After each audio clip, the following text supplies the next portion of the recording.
अच्छा अर्श भाई, कैसी फीलिंग थी जब फाइनली न्यूज़ आई कि आईआईटी क्लियर कर लिया है, रैंक आ गई? तो कैसी फीलिंग थी, मतलब कैसा माहौल था घर पे? It was a very very very surreal moment. पूरे फैमिली का एफर्ट था इनफैक्ट, मेरा इंडिविजुअल के साथ साथ। तो वो everything कल्मिनेट्स into a good result. तो दैट वाज बहुत ही ज़्यादा रिलीविंग होता है, बहुत ज़्यादा हैप्पीनेस होता है, कुछ कुछ एनजाइटी होता है आगे क्या होगा। It was a definitely a mix of that, थोड़ा uneasiness, the good part, the bad part क्या हो सकता है, बट डेफिनेटली ओवरऑल बहुत ज़्यादा गुड होता है। एंड वो मैं बोल सकता हूँ कि उस टाइम तक जितने मेरे लाइफ इवेंट्स रहे होंगे, probably one of the top events, and I think that happens with everyone, every student का, कि एक अच्छा कॉलेज मिल गया एंड इतनी मेहनत करी, it brought you something a good result. तो काफ़ी ज़्यादा अच्छा था वो। ओके, तो पता कैसे चला था? किसी दोस्त के थ्रू जैसे पता चला, या पेरेंट्स ने बताया न्यूज़पेपर में देख के कि भाई रिजल्ट आ गया, रिजल्ट चेक करो? यार वो मैं बोल रहा हूँ कि I am not very proud of this, but मेरा जो रैंक है वो मैंने नहीं, मेरा एक फ्रेंड कॉल पे मेरे को बताया था उसने, क्योंकि आई हैड समथिंग, मतलब उस टाइम पे he was more excited than me उस चीज़ को लेके। तो मेरे को बहुत अच्छा लगा था वो कि इतना पॉजिटिव रिजल्ट आया। एंड तो दोस्त भी प्रिपरेशन कर रहा था? नहीं, वो एक्चुअली वॉज अ जूनियर, एक साल ओके। छोटा था मेरे से। तो बट हाँ, very very excited he was for my result also. It was a good feeling then. अच्छा अर्श भाई, ऐसा देखा जाता है कि जब आप किसी ऐसे बड़े एग्ज़ाम की तैयारी कर रहे होते हो जिसमें काफ़ी सालों की प्रिपरेशन चाहिए होती है, तो आप ना काफ़ी सारी चीज़ें ना पीछे छोड़ देते हो कि आप सोचते हो कि यार ये चीज़ें तो मैं एग्ज़ाम के बाद करूँगा।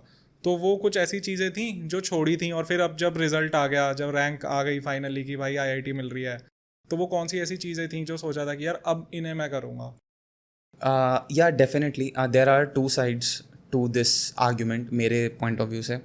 कुछ चीज़ें तो थी जो डेफिनेटली वैसा हो जाता है। हम लोग तीन चार लोग थे एटलीस्ट मेरे क्लास में who were preparing very seriously for JEE, and luckily उनमें से दो का हो गया था, मेरा आईटी दिल्ली में and a friend he went to IIT Kanpur. हम लोग सबका कुछ कुछ चीज़ें तो थी जो हम लोग लेट्स से कॉमन करते थे, फॉर एग्जांपल मूवीज़ हो गई या गेम्स हो गए या फिर मिलना भी हो गया। तो वो था बैक ऑफ द माइंड में कि यार हर चीज़ एग्ज़ाम के बाद, एग्ज़ाम के बाद, एग्ज़ाम के बाद, एग्ज़ाम के बाद। तो वो एक रहता है बैक ऑफ द माइंड में कि हाँ ये वील डू दिस एग्ज़ाम के बाद। बट उसके साथ साथ I also like to point out कि for most of us life had become like that, कि दिस इज़ द गोल, उसकी तरफ जा रहे हैं। तो एवरीथिंग सीम्ड नॉर्मल। ऐसा नहीं लगता है बहुत ज़्यादा कि सैक्रिफाइस कर रहे हैं। वो एक फीलिंग वैसा बन जाता है कि it's all working towards a bigger goal, which is a good goal and which is a very वर्दी गोल ऑल्सो। ये चीज़ें साथ में रहती है कि हाँ कुछ कुछ चीज़ें हैं जो करेंगे बाद में, बट उतना ज़्यादा उस टाइम पर एटलीस्ट सैक्रिफाइस नहीं लगता है। एंड ऑफ कोर्स जब रिजल्ट पॉजिटिव आ गया तो डेफिनेटली लगता है कि बहुत ही वर्थ इट था वो, क्योंकि अब it's always easier to connect the dots in hindsight. तो एक पॉजिटिव फीलिंग डेफिनेटली रहती है कि हाँ जो किया अच्छे के लिए किया, and it turn out to be well. अच्छा भाई, जैसे अभी मेंशन करा कि फैमिली का भी बहुत ज़्यादा एफर्ट था, तो ऐसा होता है कि कोई कैंडिडेट प्रिपरेशन कर रहा है तो जो बिहाइंड द सीन्स होते हैं उसमें फैमिली भी काफ़ी ज़्यादा सफ़र कर रही होती है। तो फैमिली के बारे में कुछ बताओ कि फैमिली ने कैसे कैसे सपोर्ट करा? I'd like to agree with this कि आई थिंक ये इंडियन फैमिलीज़ का एक बहुत ही पॉजिटिव मेरे को लगता है कि स्टूडेंट अगर लेट्स से कोई बहुत ही अच्छे गोल के लिए काम कर रहे हैं तो it becomes a family effort, and उससे बर्डन खुद का मेंटल स्ट्रेस कम हो जाता है। साथ साथ में वो एक कलेक्टिव फीलिंग बन जाती है कि everyone wants you to achieve it, everyone is thinking positively कि आप ये अचीव करेंगे। तो एक बहुत ज़्यादा स्ट्रॉन्ग सोशल सपोर्ट हो जाता है वो। And I think at the end of the day सिर्फ जेई नहीं, हर कंपेटिटिव एग्ज़ाम के लिए जो ultimate factor at the end of the day आपके रिजल्ट को पुश करेगा वो होगा आपका social support. And I can't emphasise this enough. Social support अगर आपके पास है, आप ज़िंदगी में कुछ भी कर सकते हो। ये मेरे साथ जेई में था, एंड ये मेरे साथ अभी मैं सीएससी का प्रेप कर रहा हूँ तो उसमें भी है। Like I said, I can't emphasise this enough, it's the most important thing. तो वो चीज़ फैमिली का मेरे को दिखता था कि उतना मैं बात नहीं कर रहा हूँ, मैं लिटरली रूम में दिन भर पढ़ रहे हैं, प्रॉपरली मील्स मिल रहे हैं बिना कुछ बोले, पॉजिटिव वाइब्स आ रही हैं, पॉजिटिव फीलिंग्स आ रही हैं, कंफर्ट वर्ड्स आ रहे हैं, बिना डिमांड किए, बिना कुछ मेरे तरफ से एक्सपेक्टेशंस रखे हुए भी।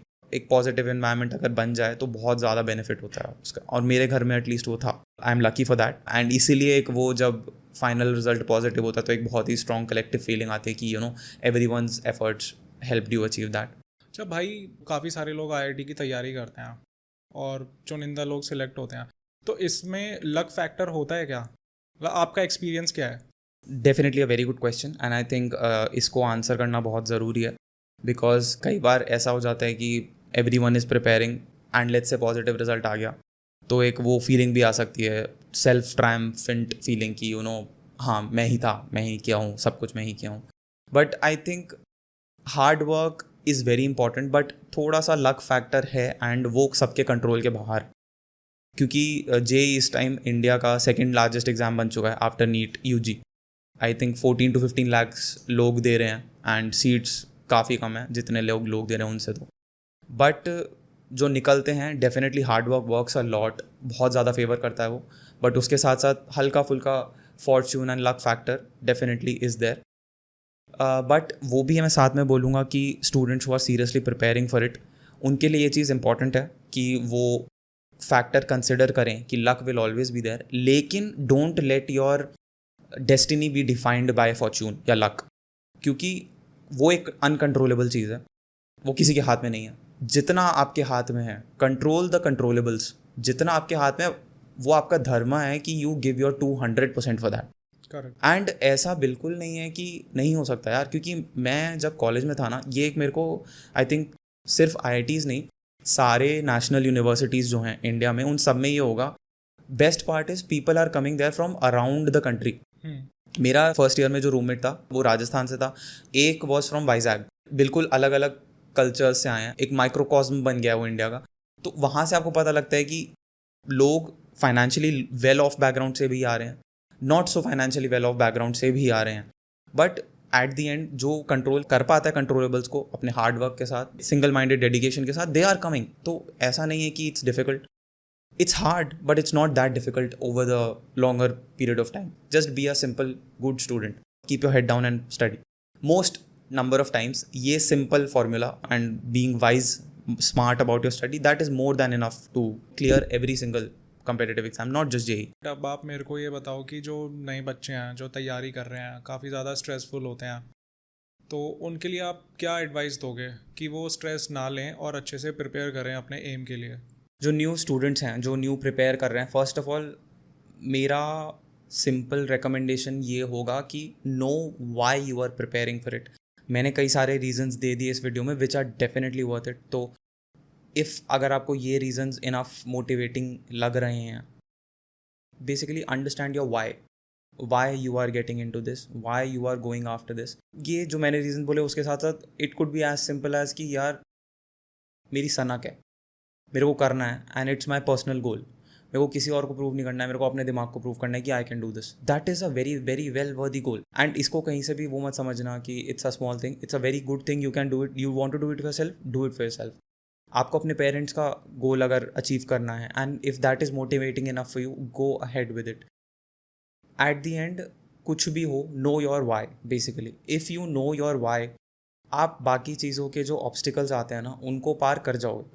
एंड खुद पे भरोसा रखो. Simple hard work absolutely essential.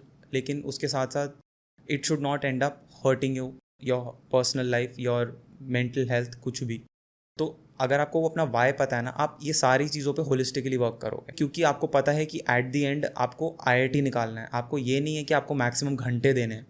घंटे ऑब्वियसली वो एक नेसेसरी चीज़ है, बट वो सिर्फ सफिशिएंट नहीं होगी. क्योंकि उसके साथ साथ you have to take care of your mental health. You become a cripple while preparing for JEE. तो आप IIT के नहीं रहे, बाकी कहीं के भी नहीं रहे. तो वो चीज़ एसेंशियल है कि हेल्थ फर्स्ट प्रायोरिटी होनी चाहिए. Absolutely no doubt about that. Sleep well, eat well, and जो आपका सोशल सर्कल मैंने स्टार्टिंग में रेफ़र किया था, जिस पे जो आपका सोशल सपोर्ट होता है, उसको अपने पास रखिए. वो बहुत ज़्यादा ज़रूरी है. ये साथ करते हुए उसके बाद you just need to put your head down and study. मतलब there is no magic formula to it. It's an achievable goal. कहीं से भी ऐसा नहीं है कि it's not an achievable goal. कहीं से भी आप किसी बैकग्राउंड से आ रहे हैं, सबके अपने पर्सनल प्रॉब्लम्स होते हैं. It is very much doable. Negativity को लाइफ से कट ऑफ करिए. कोई आपको ऐसे बताता है कि होगा, नहीं होगा, तुझसे नहीं होगा, ये नहीं होगा, just remove them from your life. सबसे पहले जो पॉजिटिव हैं उनको आसपास रखो एंड यू विल सी कि it's not that hard of a goal to achieve. It's difficult but it's not impossible. यार कुछ ऐसी बातें जो आप न्यू कमर्स को बोलना चाहोगे, जैसे कि अभी काफ़ी सारे लोग कोटा में जाते हैं प्रिपरेशन के लिए एंड वहाँ से न्यूज़ आती है कि बच्चे सुसाइड कर रहे हैं. काफ़ी ज़्यादा प्रेशर होता है. और प्रेशर इसलिए होता है कि पेरेंट्स तो बनाते ही बनाते हैं, कोचिंग सेंटर वालों का भी काफ़ी ज़्यादा प्रेशर होता है. तो उनके लिए आप क्या एडवाइस देना चाहोगे? यार यहाँ पे ना आई थिंक अगर पॉसिबल है ना स्टूडेंट्स के लिए, please stay close to your family, क्योंकि लाइक आई सेड जो आपका सोशल सपोर्ट है ना वो at the end of the day बहुत एक स्ट्रॉन्ग फैक्टर बन जाता है। अगर आपके घर में वैसे सिनेरियो हैं कि पढ़ाई नहीं हो रही है, then it make sense to move out घर के बाहर। लेकिन अगर पॉसिबल हो रहा है ना, प्लीज़ घर पे पढ़ लो, क्योंकि बहुत लोगों ने घर पे पढ़ के निकाला है। मैंने घर पे पढ़ के निकाला है, मेरे आसपास बहुत सारे लोग थे, सबने घर पे पढ़ के निकाला। ऑफ कोर्स मेरे वहाँ पे जो बैच में थे वहाँ पे कुछ फ्रेंड्स थे जो लोग कोटा से आए थे, बट वो ये कि it's one of the means, it's not the only means to get to IIT। And possible है, बहुत लोग घर से पढ़ के निकालते हैं, it's not at all impossible. Mental health should be your priority, उसको कभी भी पीछे मत धकेलना कि बहुत बुरी हाल हो गई, डिप्रेशन में आ रहे हैं तब भी घिसे जा रहे हैं। It will end up ruining your life. Suicide it use to be a taboo पहले स्टूडेंट्स में, बट अब पता नहीं, मेरे को ऐसा लगता है कि नॉर्मलाइज होते जा रहा है, which is a very very bad thing. India में इस time we have 1.8 lakh suicides in the country and that's the highest globally. 15 to 29 year old students के लिए suicide is probably the largest factor for death in India. And इसको एक बार आप थोड़ा सोचोगे ना, इट इज़ डिजास्ट्रस, इतना बुरा मेंटल हेल्थ क्राइसिस है। एंड इसके बहुत सारे फैक्टर्स हैं। पर्सनल आप इशू ले रहे हो, पढ़ाई नहीं हो रही है, खुद को आप अपने रिजल्ट से डिफाइन करने लगते हो, पेरेंट्स का प्रेशर हो सकता है, कोचिंग फैक्ट्रीज जो हैं वो उस तरीके से आपको करती हैं कि if you are not with them then you are nothing. कुछ भी कर रहे हो prep, health in general should be your first priority, mental and physical both, क्योंकि दोनों में से कुछ भी खराब हुआ तो पढ़ाई गई, नहीं पढ़ पाओगे, एब्सोल्युटली नहीं पढ़ पाओगे।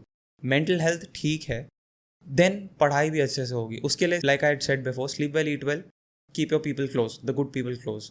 अच्छा भाई, कोई एक ऐसी एडवाइस जो बच्चे जेई के लिए प्रिपेयर कर रहे हैं उनके पेरेंट्स को आप देना चाहो? ये मेरा पर्सनल ओपिनियन है, एंड यहाँ पे जो मैं बोल रहा हूँ ये ज़रूरी नहीं है मतलब हर किसी को मेक सेंस करे, बट पेरेंट्स का यहाँ पे बहुत ज़्यादा इंपॉर्टेंट रोल है कि वो ध्यान रखें how their kid is doing, and don't define your kids by the marks they achieve. बहुत ज़्यादा वाइड स्प्रेड है एंड बहुत ज़्यादा सैड है, क्योंकि चंद 5 या 6 सब्जेक्ट हम लोग स्कूल में पढ़ते हैं, and if the kid is not good at that we basically submit them in the dustbin of history की ऐसे ही है ये, and that is not a good thing, क्योंकि ये 5 या 6 subjects will not define the life, absolutely not. In fact I will tell you कि मेरे कुछ फ्रेंड्स हैं जो बहुत नॉर्मल कॉलेजेस से हैं and they are having as good jobs as my other IIT friends. तो इट्स नॉट एन इम्पॉसिबिलिटी, बहुत लोग करते हैं ऐसे, बट वो ये कि you need to be hard working and smart working, definitely उसका कोई सब्सटीट्यूट नहीं है। लेकिन जो ये मार्क्स वाला चीज़ है ये एक मीन्स टू एन एंड है। IIT आपका एंड है और ये मीन्स टू एन एंड है। अगर इसको आप as an end in itself बना के चल रहे हो to define your destiny, your life, then you are in a problem. And यहाँ पे पेरेंट्स का डेफिनेटली रोल है, check on how your kids are doing, talk to them, बहुत ज़्यादा ज़रूरी है।